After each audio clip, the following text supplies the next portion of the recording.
ഇന്ന് എൻ്റെ ഒരു ഗെറ്റ് റെഡി വിത്ത് മീ നോക്കാം. ഞാൻ എറണാകുളം വരെ പോവാണ്. അപ്പം വയനാട് ടു എറണാകുളം വരെ പോകുമ്പം ചെറിയൊരു ലോങ് ആണല്ലോ. അപ്പം അതിന് വേണ്ടിയിട്ടുള്ളൊരു ഗെറ്റ് റെഡി വിത്ത് മീ. എനിക്ക് പിന്നെ എവിടെയെങ്കിലുമൊക്കെ യാത്ര പോവുകയാണെങ്കിൽ എനിക്ക് കംഫർട്ടായിട്ടുള്ള ഡ്രസ്സ് വേണം, കംഫർട്ടായിട്ടുള്ള മേക്കപ്പ് വേണം, കംഫർട്ടായിട്ടുള്ള രീതിയിൽ മുടിയും കെട്ടണം. ഇല്ലെങ്കിൽ എനിക്ക് അന്നത്തെ ദിവസത്തെ യാത്രയേ പോക്കായിരിക്കും.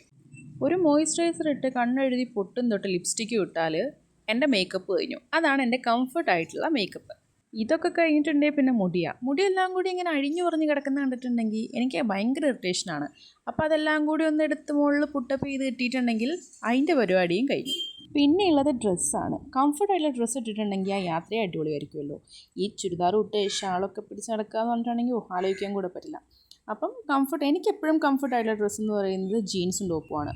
ആ ജീൻസും ടോപ്പും ഇട്ട് കഴിഞ്ഞിട്ടുണ്ടെങ്കിൽ ആ യാത്രയെ തന്നെ ഒരു സുഖമായിരിക്കുമല്ലോ. അപ്പോൾ ആ ജീൻസും ടോപ്പും ഇട്ട് കഴിഞ്ഞാൽ അന്നത്തെ യാത്രയും ഓക്കെയോ, ഞാൻ റെഡിയോ ആയി.